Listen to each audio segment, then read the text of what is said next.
Welcome back everyone to Paranormal Directive 13. I am your host Matt, and this is your weekly paranormal podcast where every week we take a look at a different paranormal case and really dive into the stories, the sightings, and the people who lived them. This week we're heading back to Point Pleasant, West Virginia for part 2 of the Mothman story. Now if you didn't listen last week, I recommend going back and checking out the first episode, but just a brief overview. In November 1966, Roger and Linda Scarberry were driving through the TNT area, which was an abandoned munitions area in Point Pleasant, West Virginia. They saw a creature that followed their car at over 100 miles an hour, and when they reported it to the police, they investigated and found nothing. Over the next several months, more and more people in the town would see this creature, have strange experiences, and one person in particular, journalist Mary Hyre, really went in depth with the witnesses, what happened, and what was going on. Between the sightings of the creature, electronics in the town going crazy, animals disappearing, and then finally the men in black showing up, the story has evolved from just a regular cryptid sighting into something else entirely. And here is where we enter John Keel. Now, if you listened to the previous episodes of Injured Cold, you're familiar with John Keel. He investigated the Injured Cold story thoroughly with Woody Derenberger and went through all the witnesses and details and what was going on with Injured Cold. So now Keel takes over for the Mothman. And let's talk about John Keel. If you've read the Mothman Prophecies or ever fallen down a UFO rabbit hole, you know this guy wasn't your average ghost chaser or weekend paranormal investigator. He was born in 1930, and Keel was a serious journalist and author who tackled the weird with a detective's mindset and a skeptic's eye. By the time he turned his attention toward Point Pleasant, he'd already been writing for Fate magazine and Flying Saucer Review since the 1950s, building a reputation as someone who didn't just collect spooky stories, he investigated them. And what made Keel different from a lot of paranormal researchers was his track record. He was known for tearing hoaxes apart when he found them, exposing fake photographs, debunking claims that didn't hold up under scrutiny. He traveled the world chasing down these strange phenomena, all the way from the Himalayan Yeti to UFO encounters across America. This man had really seen it all, or thought he had. So when first reports of a winged creature with glowing red eyes hit the papers in November '66, Keel figured this was just another local legend he'd expose and move on. A big bird, maybe an owl spooked by headlights, maybe a hoax cooked up by some bored teenagers, something simple and explainable. He had seen this all before. Strange lights that turned out to be weather balloons, frightened locals whose stories fell apart under questioning, and legends that crumbled the second you applied any real investigation. So, armed with cameras, notebooks, tape recorders, and a healthy dose of professional skepticism, Keel rolled into Point Pleasant in December 1966. He checked into the old Lowell Hotel downtown, expecting to spend maybe a week or two poking holes in this story, packing the whole thing up with a rational explanation, putting a nice little bow on it, and moving on to the next case. But this time, it did not go that way. Not even close. He started by meeting with the Scarberrys and the Millettes, Roger and Linda Scarberry and Steve and Mary Millette, the young couples who'd first reported the creature chasing their car near the TNT area that night. These weren't publicity seekers or attention-hungry folks looking to get their names in the paper. They were just regular people. Roger worked at the local power plant, and Steve was a barber. They just happened to stumble onto something that terrified them. And Keel expected what he usually found: conflicting details, holes in stories, the usual inconsistencies that unravel these eyewitness tales when you press hard enough. Instead, what he found were 4 people who stuck to the same account every single time he questioned them. Even when he tried to trip them up or catch them in contradictions, there was no cracks, no fabrications, no signs they were making it up as they went along. Just raw, shaking fear that seemed very genuine to his eye. And as Keel spent more nights in town conducting interviews and staking out the TNT area, strange things started happening to him personally. It started with the phone in his room at the Lowell Hotel. It would ring at odd hours, 2 a.m., 4 a.m., at times when no rational person would be calling a journalist.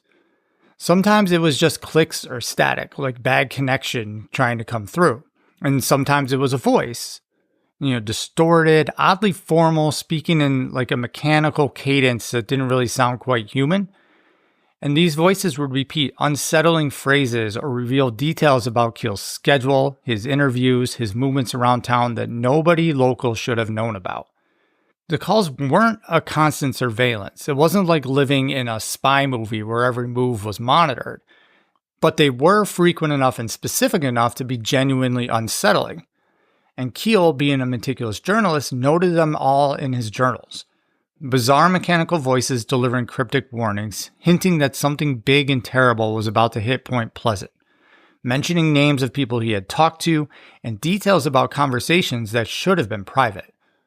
And the warnings were never clear or specific. He didn't get tidy predictions with dates, times, or places, spelled out like a weather forecast.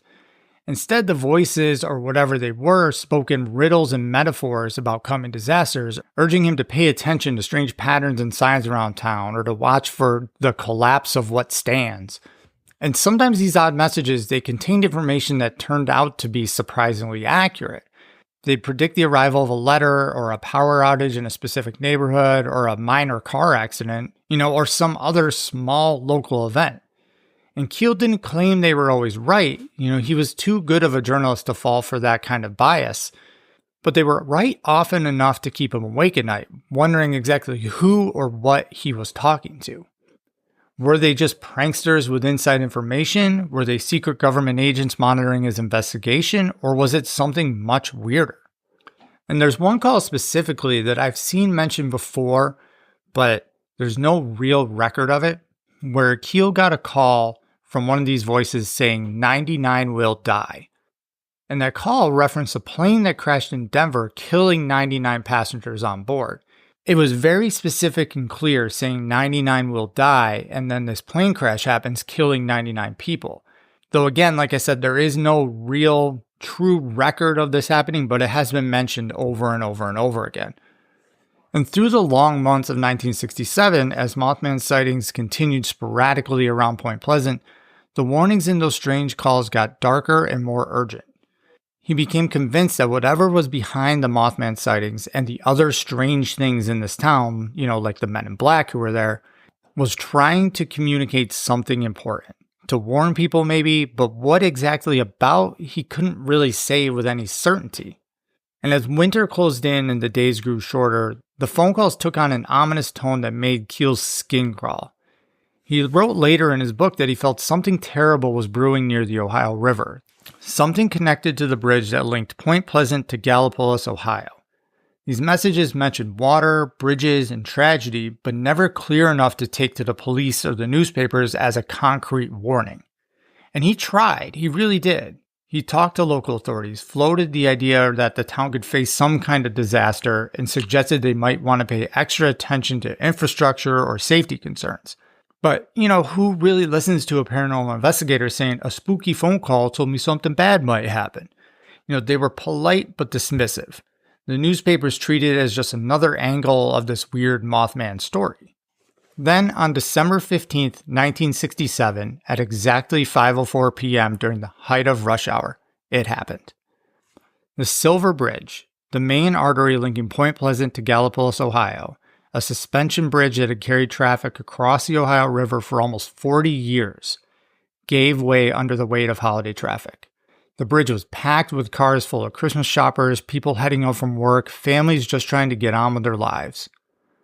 46 people died in the freezing river as cars and trucks plunged into the dark water below. The bridge collapse was sudden and catastrophic. One moment it was there, solid and reliable as it had been for decades, and the next it was twisted steel and concrete disappearing into the murky Ohio River, taking innocent lives with it. Keel believed the cryptic warnings he'd been receiving for months pointed directly to this tragedy. In his book, he called it the terrible culmination of 13 months of strange sightings, odd phone calls, UFO reports, and that unsettling creature with glowing red eyes that had been haunting the area. To him, the Mothman wasn't an attacker or a monster in the traditional sense, but something that brushed against human lives only when it wanted to be seen, only when it had something important to communicate. And in the aftermath of the disaster, Keel didn't claim that the mysterious messages could have prevented the tragedy even if people had listened to him. That would have been too simple, too neat. Instead, he came to believe that these prophecies weren't meant to stop disasters, they were meant for witnesses. A few people chosen for reasons that remained unknown to record what happened so the story wouldn't vanish into rumor and yellow newspaper clippings. The Silver Bridge collapse closed the curtain on Mothman sightings, at least the concentrated wave of them in Point Pleasant. For some residents, it marked the end of a 13-month nightmare that turned their quiet town into a circus of reporters, investigators, and curiosity seekers.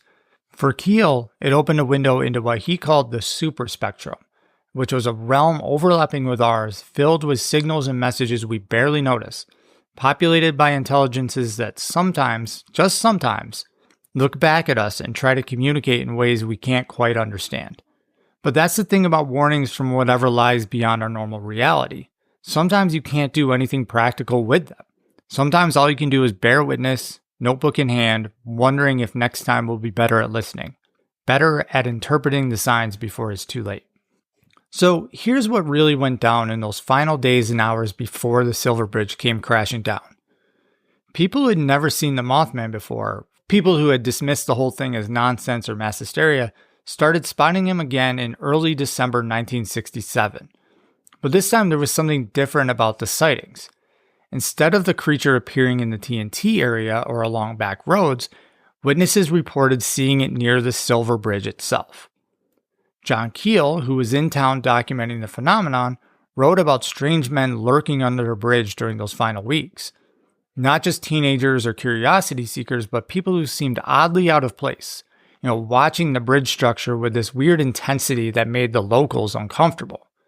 Some witnesses described seeing a huge flying creature circling the bridge towers at dusk, just visible against the dark sky.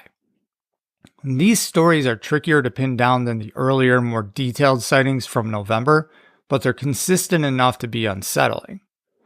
But here's what really transforms the Mothman from just another local legend into something genuinely eerie. After December 15th, 1967, when the bridge collapsed and took those 46 lives, the creature disappeared, just like that, vanished as completely as it had never existed. For over a year, people around Point Pleasant had been bumping into this thing regularly, multiple sightings every week, sometimes every day. Witnesses from all walks of life, from teenagers to police officers to respected business people, and then the moment the bridge fell, the sightings stopped. Not gradually, not slowly fading away, they ended abruptly, like someone had just flipped a switch. And the timing wasn't lost on people who survived the collapse or the families who had lost loved ones. Some people began to wonder if the Mothman had been trying to warn them all along, like some desperate, terrifying prophet screaming about the future in a language nobody understood. The creature's increasingly frequent appearances near the bridge in those final weeks seemed to support this theory. Or maybe it was something worse. Maybe the Mothman had come to feed on the fear and tragedy drawn by the approaching disaster like a vulture circling its prey. And when its appetite was satisfied, when the terrible event it had been waiting for finally occurred, it simply moved on to haunt some other unlucky community. But remember, Chief Cornstalk's curse from 1777 had already primed the people of Point Pleasant to believe in supernatural payback. The story of the Shawnee leader's dying words that the land would be cursed for 200 years was still alive in local memory. So when the Mothman showed up, it slid perfectly into that existing narrative, becoming a living, flapping embodiment of the ancient curse. And when the bridge fell, killing 46 people in a close-knit town where everybody knew everyone else, where families had lived for generations, people desperately needed something to hold on to. Something to help make sense of a tragedy that felt so random and cruel, so utterly senseless. The official investigation, of course, would eventually blame the collapse on a tiny flaw in a single eyebar, a piece of metal no bigger than your thumb that had developed a fatal crack. One small failure in a structure made of thousands of tons of steel, and 46 people died. We all prefer things a certain way, like groceries. If you want groceries just how you like them, you gotta try Instacart. They have a new preference picker that lets you pick how ripe or unripe you want your bananas. Shoppers can see your preferences up front, helping guide their choices. Because when it comes to groceries, the details matter. Instacart. Get groceries just how you like. How do you process that kind of randomness? How do you accept that something so massive and permanent could be brought down by something so small? So for a lot of folks in Point Pleasant, the Mothman became the warning they had missed, the sign that they had failed to interpret correctly. The creepy red-eyed creature wasn't a monster out to hurt them, it was a cosmic alarm system trying to tell them something vital.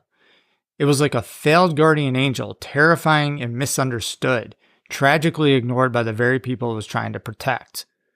And in the end, the Mothman legend gave meaning to a meaningless disaster. Not meaningless in that it's not tragic that this happened to these people, but meaningless as in just random. And that's something that humans are really good at doing. Finding patterns, building stories, creating these explanations even when they're horrifying. Sometimes a story that scares you is better than no story at all. So now, what was the Mothman? Ever since that cold December night in '67, people have come up with every theory you can imagine, from the plain old boring to the truly mind-bending. The skeptics, the rational people who like their world neat and explainable, say it was probably just a case of mistaken identity. This is the Van Meter visitor all over again. Their favorite guess? Sandhill cranes. Now, these are impressive birds. Their wingspans can reach 6 or 7 feet across, distinctive red markings around their eyes that could look like glowing orbs in the right light, and they're also capable of smooth, quiet flight that might match what the witnesses described. And here's the thing about sandhill cranes. Shine car headlights on them at night, and yeah, their eyes can reflect back with an eerie glow. And they also have the distinctive way of gliding that's almost hypnotic to watch. Wings barely moving as they float through the air. And from a distance, especially in poor light, you could see how someone might mistake a large crane for something more supernatural. The problem is, sandhill cranes don't usually hang out in Point Pleasant. They're not part of the normal bird population in that area of West Virginia. They're more commonly found in the Great Plains and migrate through different routes. It's not impossible for a few to show up, but it would be unusual enough that local bird watchers would probably notice. And no crane on Earth, no matter how big, can fly 100 miles an hour like several witnesses claimed, or shoot straight up into the sky like a helicopter taking off, which is exactly what some of these people said they saw the Mothman do. Plus, many of these witnesses were hunters, farmers, people who spent their lives outdoors. They knew what local birds looked like, even in unusual circumstances. Then there's the owl theories, which are a bit more plausible for the area. Great horned owls and barred owls are both native to West Virginia, and they've got that reflective layer in their eyes that can create an impressive glow in the dark. And they're also capable of nearly silent flight, which matches some witness descriptions. A snowy owl, rare but not impossible for West Virginia, was actually shot in Point Pleasant in 1966. You can still see it stuffed and mounted in the Mothman Museum today. Some researchers point to this as possible evidence that unusual birds were in the area during the sightings. But while large owls might explain some of the encounters, they don't really cover the full range of reported phenomena. Owls don't account for the incredible speed, that seemingly impossible flight pattern, the red eyes that witnesses said seemed almost intelligent, and they definitely don't explain the UFO sightings or the Men in Black encounters that were happening. And another theory that gets tossed around is the idea of mutated animals. The TNT area outside of Point Pleasant was a World War II munitions manufacturing site. It was packed with chemicals that nobody really kept very good track of. We're talking thousands of tons of explosives, chemical compounds, industrial waste, all of it just sitting there in underground bunkers and concrete igloos, slowly leaking into the soil and groundwater, giving us a toxic Avenger bird.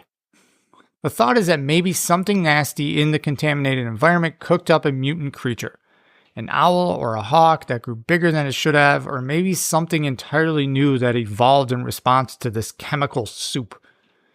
The area was definitely polluted enough to cause genetic abnormalities in the wildlife. But again, here's the thing about the mutation theory. Despite decades of people poking around the TNT area, nobody has ever found any evidence of a large mutant creature.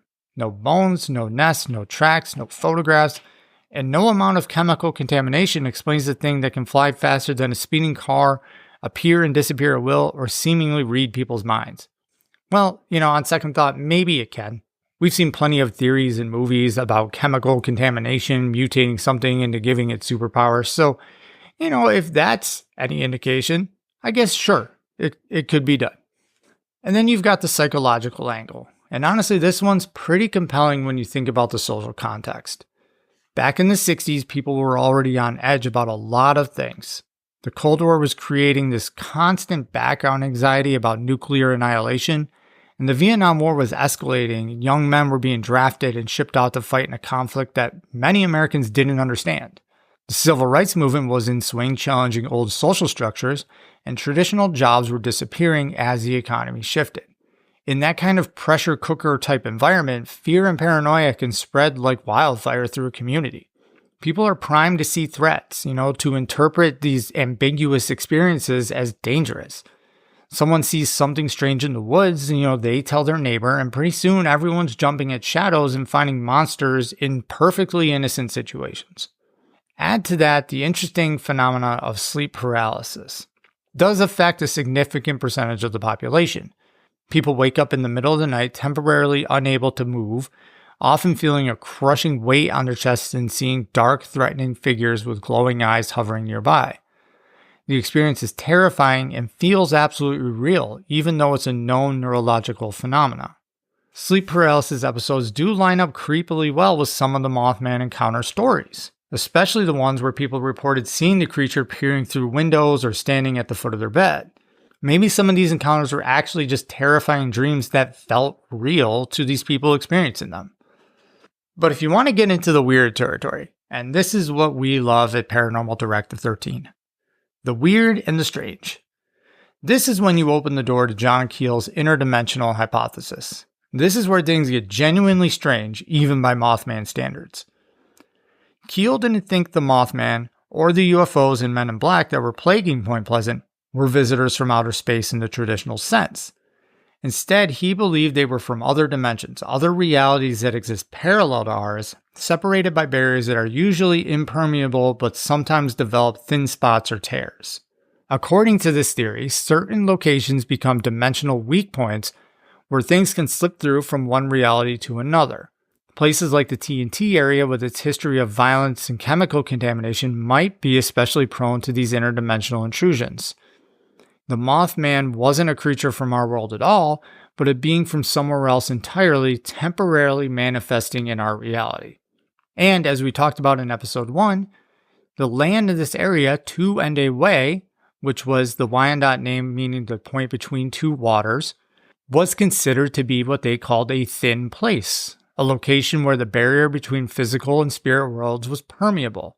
And that Native American description kind of lines up pretty well with Keel's theory. And this is also a theory that Keel popularized with Injured Cold. He did not think Cold was an alien. He thought he was from another dimension, changing his form to see what we wanted to see. And it sounds like science fiction, but Keel was dead serious about it.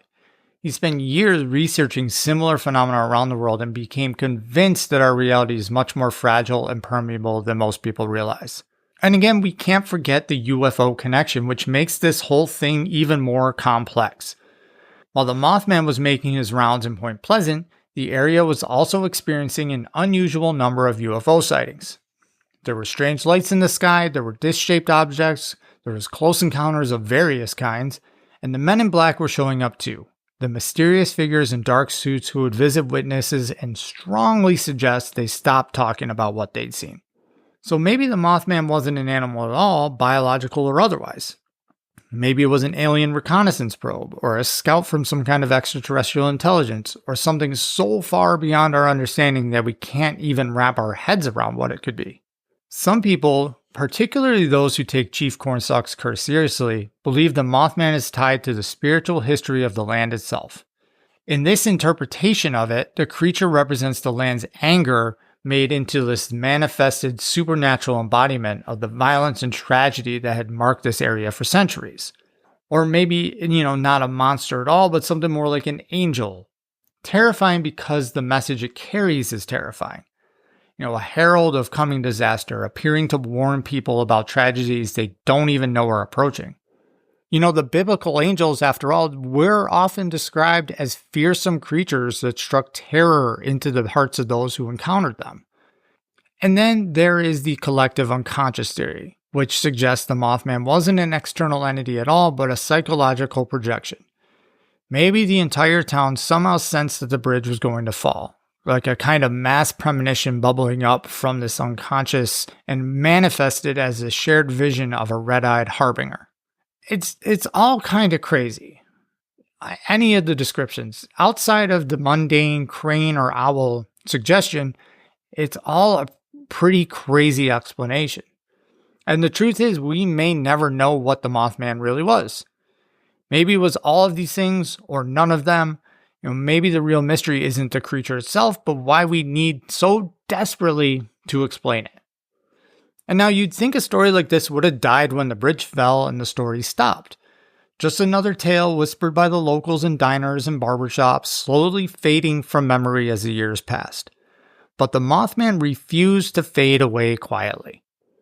And we can thank John Keel for that.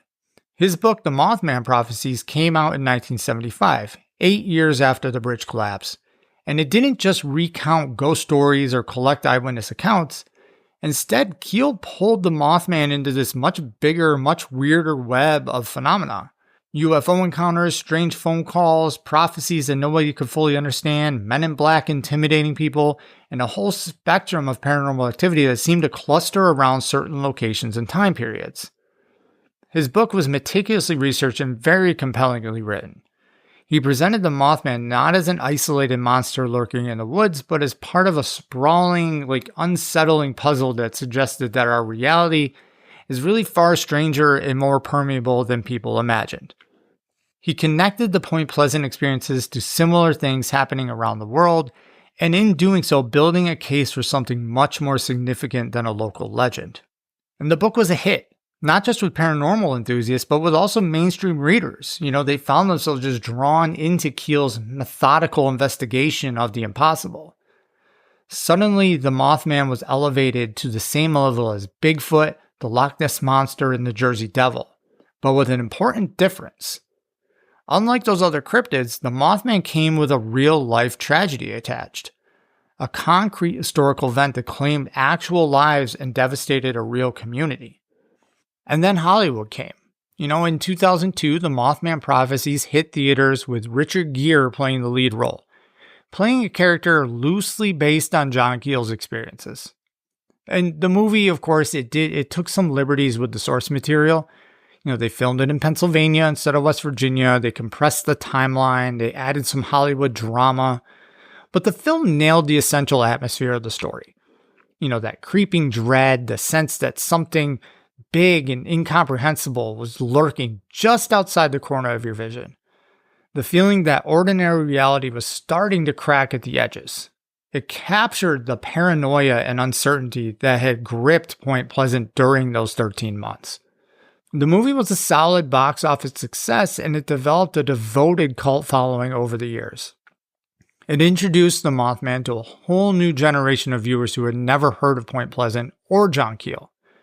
And for many people, it was their first encounter with the idea that monsters might not be there to hurt you. They might be there to warn you about something much worse. And Point Pleasant itself, instead of trying to distance itself from the spooky reputation, the town made a brilliant decision. They have leaned into it completely. There is a Mothman festival that started in 2002, and it coincided with the movie's release. It's become a major annual event that draws thousands of visitors every September. It's just this fascinating mix of genuine paranormal interest and good-natured fun. You have serious researchers presenting their latest theories alongside costume contests and vendor booths selling Mothman t-shirts. There's guest speakers, documentary screenings, tours of the TNT area, and plenty of opportunities for people to share their own strange experiences. And the centerpiece of the whole thing is a massive chrome statue they built downtown. 12 feet tall with spread wings and red eyes that seem to follow you as you walk around it. It's both impressive and slightly unsettling, which is probably exactly what they were going for. And also, if you look at pictures, whoever sculpted it really took an interest in the Mothman's butt, because that statue is caked up. I'm telling you. But aside from the Mothman statue's perfectly sculpted butt, there is also the Mothman Museum. It's packed with newspaper clippings, witness sketches, props from the movie, and displays about the Silver Bridge collapse. It's a real thoughtful balance between celebrating the legend and remembering the real tragedy that gave it meaning. It's kind of strange when you think about it, a town celebrating something that's so intrinsically tied to a disaster that did claim the lives of 46 people. But for Point Pleasant, the Mothman phenomenon represents something important. The idea that their community experienced something genuinely extraordinary and something that connected them to mysteries larger than everyday life. The festival and the museum serve as a way to remember the past while moving forward, to honor both the legend and the real people who were affected by the events of 1966 and 1967. It's a delicate balancing act, grief and tourism, tragedy and wonder, all mixed together in a way that somehow works. And the Mothman's influence isn't just confined to Point Pleasant anymore. The internet age has turned the creature into a genuine global phenomenon. There are websites dedicated to tracking sightings, forums where people share their encounters, there's social media accounts that post Mothman memes and artwork, myself included.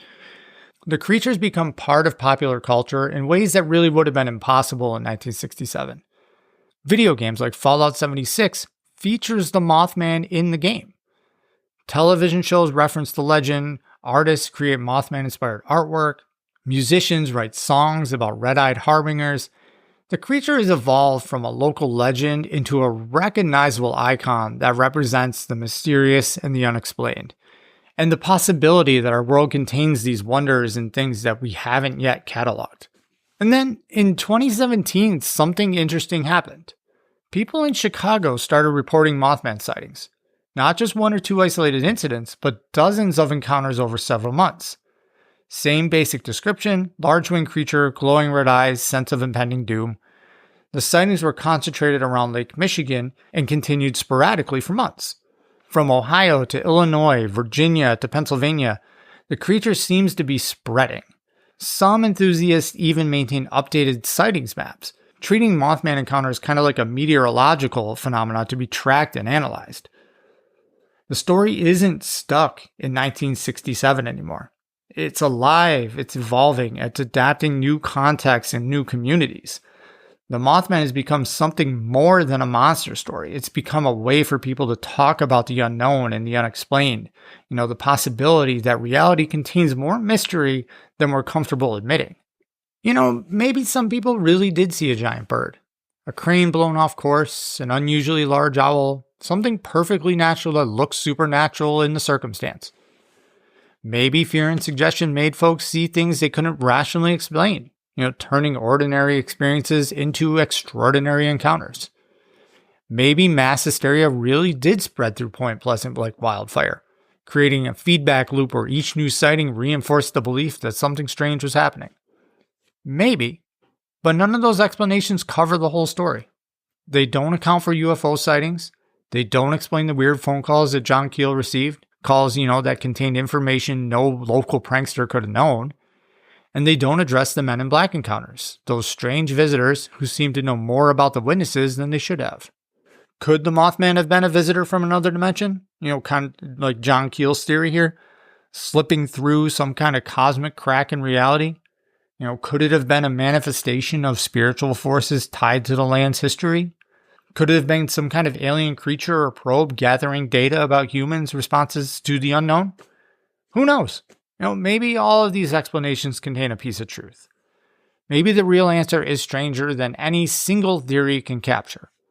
But here's what I do know. The Mothman means something profound to the people who encountered it, and to the thousands of others who have found meaning in their stories. When horrible, seemingly random things happen, like a bridge full of innocent people suddenly plunging into a river, we desperately crave some kind of explanation, some sense that there's a pattern or a purpose behind the chaos. And the Mothman provides that. It suggests that maybe the universe isn't just a collection of random events and dumb luck. Maybe someone or something was trying to warn us about what was coming. Maybe in some sort of twisted way, the appearance of this terrifying creature was actually an act of compassion, an attempt to prepare us for tragedy. And that's why this legend has such staying power, why it continues to resonate with people who've never been to Point Pleasant. It's not really about a monster in the trees or a cryptid hiding in the woods. It's about us. It's about how we make sense of tragedy, how we find meaning in chaos, how we hope, deep down in those places we don't like to talk about, that we're not completely alone in a universe that doesn't care about our suffering. The Mothman represents the possibility that something out there is paying attention when we can't see the danger coming. It's a dark kind of hope, but it is hope nonetheless. So where does this leave us now? After all these decades, the Mothman hasn't fully slipped into legend. Not completely. Back in 2016, a guy who had just moved to Point Pleasant, didn't even know the legend, swore he saw a huge wing shape hopping from tree to tree. Local news even ran photos of what they claimed was the Mothman. Of course, plenty of people laughed it off, but the stories keep coming. And there's something that makes this all feel a little more unsettling. Over the years, people have claimed to see the same winged figure hovering around other disasters too. Some workers at Chernobyl said they spotted a huge dark creature with glowing red eyes flying over Reactor 4 just days before the meltdown in 1986. Locals called it the Black Bird of Chernobyl, and after the explosion, those sightings stopped, just like Point Pleasant. And then there's 9/11. A handful of witnesses, construction workers, people in nearby buildings, claim they saw a large dark figure gliding through the smoke and debris. Some say they saw it perched on the North Tower, just watching.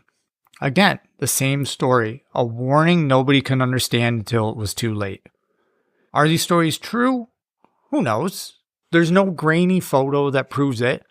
But the fact that people keep connecting this creature to tragedy from West Virginia to Ukraine to New York City says a lot about how deep this legend runs. The Mothman doesn't just belong to one town anymore. He's become a wandering omen, a reminder that sometimes the shadows really do whisper about what's coming. But let's talk about those Chicago sightings I mentioned, because that's where things get really interesting. Starting in 2017, dozens of people around Lake Michigan started reporting a massive winged creature with glowing red eyes. We're talking a major city here, not some small town where everybody knows everybody's business. The reports came from all over, Montrose Beach, Lincoln Park, even downtown near the lakefront. Witnesses described the same thing, something huge, dark, silent, with those piercing red eyes that seemed to look right through you.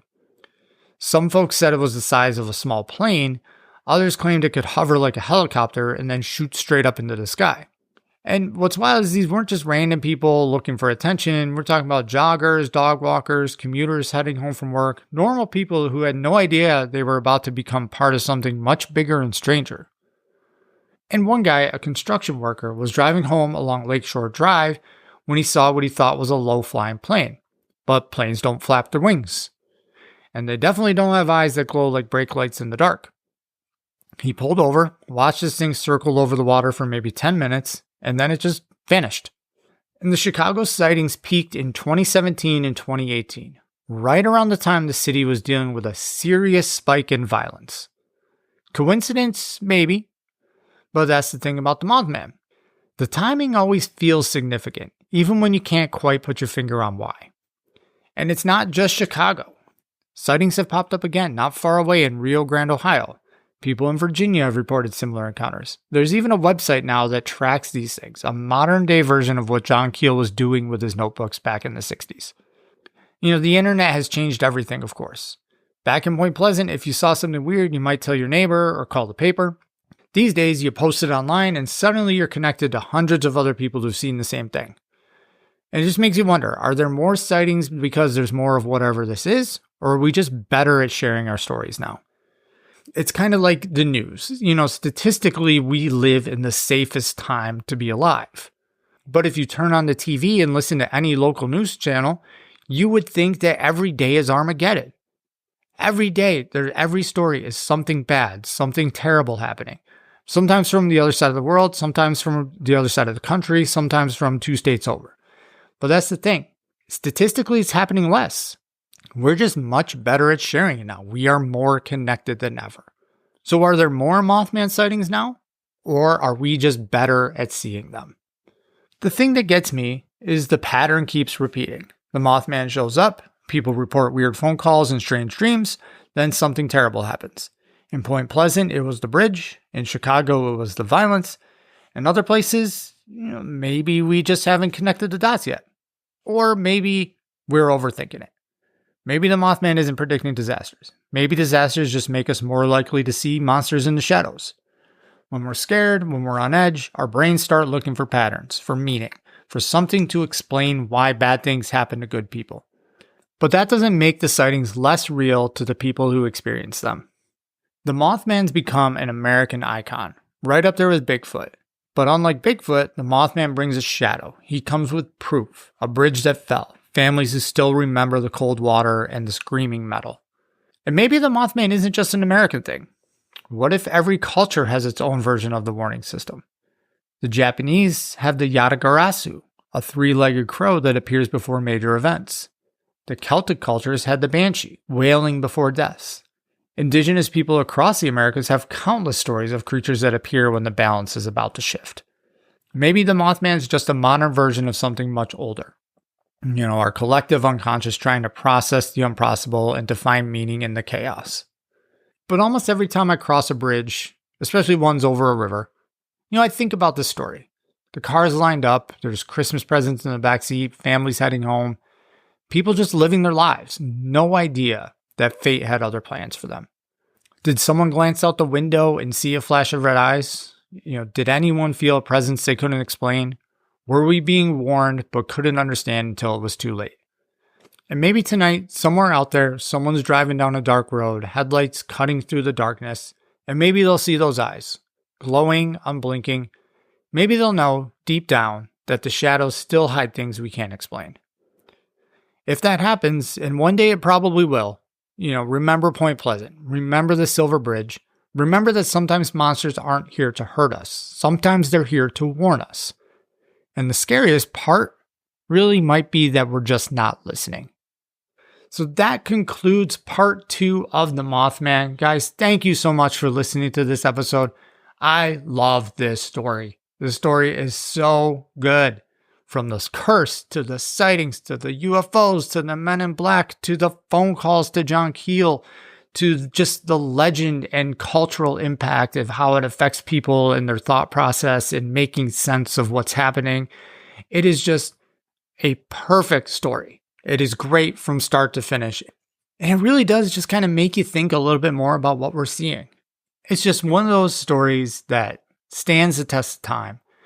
It's one of the best cryptid stories. It's one of the first Men in Black experiences. It just holds up so well to all these different niches of the paranormal. And it's just something that people love, and they love the story. I have yet to talk to a single person who's into this kind of stuff who says, I don't like the Mothman. Like, it doesn't happen. There's a lot of cryptids that people are like, yeah, that one, I'm not really a big fan of that story. I don't really like this one. But everyone loves the Mothman. And if you guys love this episode, please go on your podcast app of choice, leave a rating, leave a review, share the show with your friends, your coworkers, your family, anyone that you can think of. Go out there and be our early warning system that people are going to miss out on this show if they don't listen. Be the Mothman of Paranormal Directive 13. And as always, guys, remember to check out the social medias, TikTok, YouTube, Instagram, all at Paranormal Directive 13. There's daily posts on there. There's some about the Mothman. There's some about Injured Cold. There's some about all sorts of other random stuff and random paranormal stories. There's some little mini ghost stories on there. It's just a great way to interact and connect and speak, talk to me personally. You can comment. I will comment back and really help build the community and grow the directive into what we know it can be. And then, as always, send an email to paranormaldirective13@gmail.com with any questions, comments, concerns, any stories you want me to take a look at. I am always down for feedback or inspiration, so please send me some inspiration over there. And remember, guys, when you're driving home late at night and you see some red glowing eyes in the woods, maybe you don't have to be scared, or maybe you should.